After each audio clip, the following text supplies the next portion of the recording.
Hey guys, this is Walt, aka Recap on YouTube. I wanted to share some good news with you before we get to today's video. Magnum has been a small private fleet for a long time. You know, we maintain 240 trucks, but actually the boss man gave me some good news. They're going to expand our fleet in OTR this year. Matter of fact, just ordered 52 brand new Peterbilt 579 Ultra Lofts, just like my truck sitting there behind you. So we're going to hire some more drivers. What we're really looking for is drivers that are willing to be out for 2 to 3 weeks at a time. Now we can always get you home on time whenever you need to, as long as you give us 10 days advance notice of when you want to go home. So if you're a new driver just getting your CDL, and you're wanting the best company that you can start with, I don't think there's a better choice than Magnum. And if you're an experienced driver and you're looking for that comfortable seat that you can call home, this is definitely the place. Man, I love it here. Get top pay, get treated the best in the world, drive the best equipment. I mean, I couldn't be happier than my job here with Magnum. And if you'd like to join me, if you'll go underneath the description of this video and look at where it says contact recap, it's got my email address there. Just shoot me an email with your name and your phone number on it. I'll give you a call back, try to answer all the questions I can for you. Let's see if we can get you that good job that you actually deserve, the place that you're going to really enjoy working for.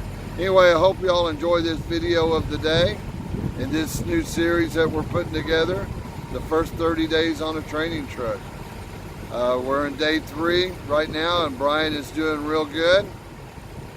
He's definitely going to make a good driver for us. I just hope he can put up with me for 30 days, but everything's looking good. Anyway, enjoy the video of the day, and if you get a hold of me, shoot me an email. Other than that, enjoy the video. Hey, good morning everybody out there in YouTube land. It is the start of day 6. It's time to roll. 7 o'clock in the morning. Let's boogie, let's go.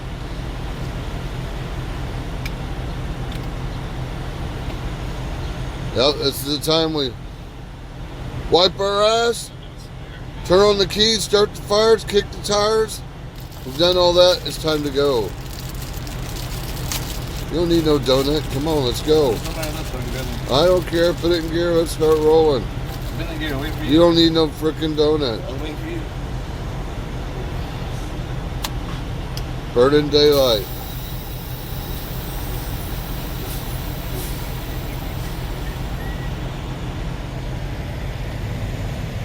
Oh my God, look, the truck is actually rolling. Yeah.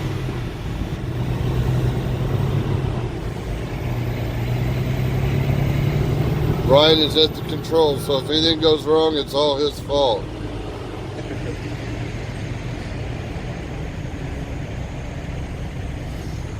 I guarantee you, it's a day of trucking, which means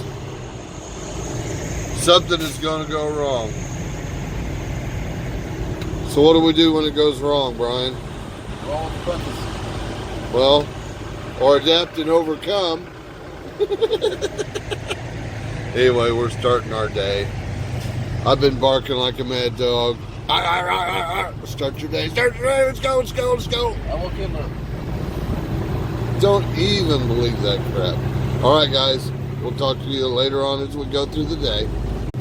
Okay, Brian, you're on 80 East. Do you know what your next interstate that you're going to get off of 80 East at? It is going to be Interstate 76. It's either going to be going south or east. How it's marked, I'm not sure. Now, according to my route, I would take 76 south or east. I don't know what the GPS is going to route. But I would take 76 south or east. I'll not remind you again. Make sure that you don't miss your exit, all right? Okay, we're on 76 going east. We're on our way to Harrisburg, Pennsylvania. Now back there, before I told you earlier that I didn't know what GPS was going to route you, either I-80 or I-76. And I said that I would go I-76. When we actually got to that intersection, the GPS was telling you to take Interstate 80. Can you think of any reason why I might have said I would have taken 76? You don't have to be a mind reader. If you don't know, just say I don't know. I looked at both routes before we left this morning, which way to go. I saw that we could go in on I-80 or we could go in on I-76. The only difference in driving time for Harrisville between the two routes was 4 minutes. The GPS is going to choose the shortest route. 4 minutes is not enough difference, and I have to decide, okay, which is better? Is our drop on the north side of town or on the south side of town? It's actually kind of toward the middle. So then I have another option. I can look at the two routes. I-76 is a lot milder as far as turns and hills than I-80. I-80, right before you get to Harrisburg, Pennsylvania, is really up and down and the turns are really tight. So I took the milder route, thinking that I would rather navigate on flat ground than I would in the mountains. Now this brings us to our next step in our training process. I've been assisting you with your navigation. After we make this drop in Harrisburg, Pennsylvania, if the drop yard is large enough and open enough, I'll have you back it in. If it's tight or difficult, I will back it in. Now we both know where our next pickup is, Elizabeth, New Jersey, is one of the hardest docks to get into, and even the location is one of the hardest locations to get to. I mean, come on, it's Elizabeth, New Jersey. It's basically the same thing. You might as well say Staten Island, New York. So it's a suburb of New York City. Even though we don't go into New York, we do go into New Jersey. So after we drop in Harrisburg, Pennsylvania, I'm going to drive to New Jersey. And I'm going to drive into the lot and make the exchange on the drop-in hook. I'm going to ask you to couple and uncouple the trailers. And then while I'm driving, leaving Elizabeth, New Jersey, we're going to be going back to Gaylord, Minnesota. Yeah, you know how to use all the tools. You know how to read an atlas. You know how to use Google Maps. You know how to use Trucker Path. You know the usage and the range of fuel on the truck. You know that we're required to take 10-hour breaks. You also know that we're required to take a 30-minute break. So after we leave Elizabeth, New Jersey, I'm no longer going to assist you in your navigation. So during that time that I'm driving, from the time that we drop at Harrisburg, Pennsylvania, to the time that I relinquish the vehicle back to you after leaving New Jersey, you need to look at the entire route of where you're going, how you're going to get there, where you're going to get fuel, and where you're going to take your breaks. And then all the way back to Gaylord, Minnesota, I am not going to assist in your navigation, and I won't even tell you about a turn unless you miss it. You got it? Are you up for the task? Well, this is your mission. This is what you got to accomplish. You've been on the truck for 6 days. It's ready for you to do the job on your own. I'm just going to observe, and I'll tell you if you make a mistake and offer correction but it'll only be after a mistake is made. We've also been playing a game this morning of read the roadside on the side of the road. For the rest of the day, as you're driving to Harrisburg, I want you to read off every sign to me. Mile marker, cautionary speed limit, exit numbers, interstate numbers. Just shout it out to me on the rest of this trip to Harrisburg, Pennsylvania, of what the roadsides say on the side of the road. Just scream them at me. Here we go, let's play the game. Okay, for the last 10 minutes, you've demonstrated that you can read all the roadsides at highway speed, which is a requirement. All the roadsides are designed for you to be able to read at interstate speeds. You've done that successfully. You don't need to scream them out at me any longer. But as we go on down the road, you still need to read every one of the signs along the road. And to check, every once in a while, I will ask you, what road sign did you just pass? What mile marker did you just pass? Etc., etc. You have to exemplify and show me for the fact that you're actually reading all the road signs. You're doing a good job. Keep on going. Make sure that you know where you're at. You read all your signs as you go. We're going to start our backing practice. This is where I'm going to set the example of how it is that I want you to back. This parking lot doesn't have any markings, so I'm going to look for a spot first. Basically, the concept is this. You're going to come in and align yourself with your parking spot. You're going to park to your left. You want to come down in front of the trucks, but you want to be far enough away from the trucks so that when you swing out, the overhang of your trailer doesn't clip the front of a truck. But you want to be close as possible without allowing that to happen.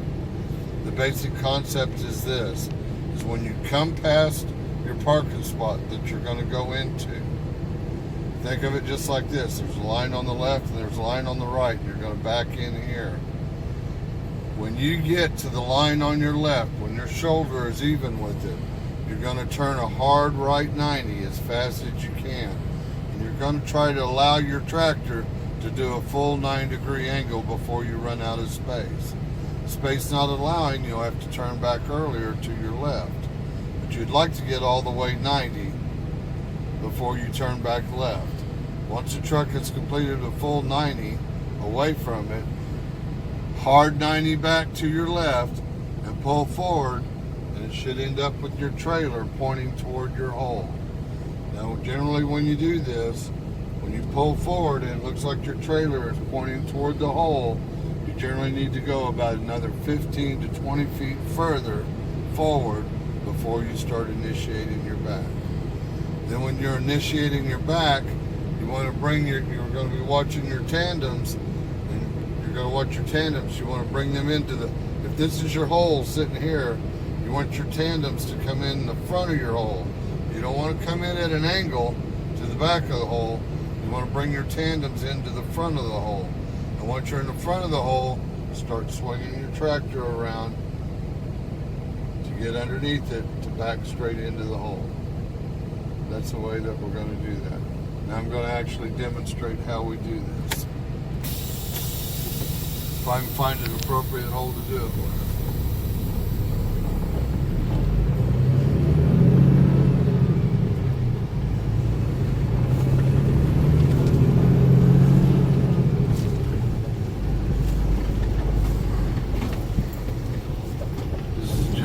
Type of space that you're going to get in a yard to back into a hole.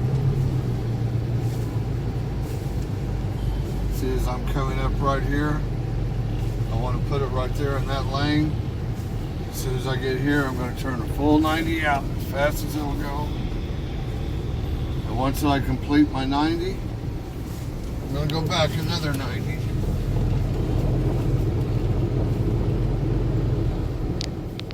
I've got my trailer pointed toward the hole. Now I'm going to back it in the hole.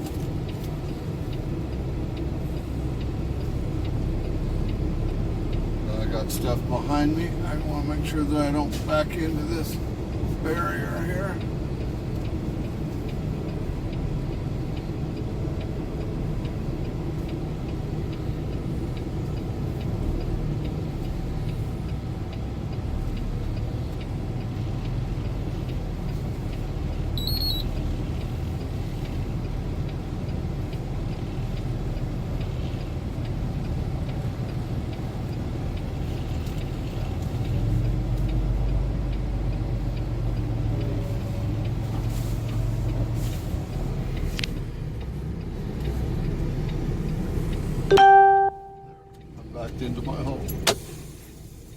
Cool?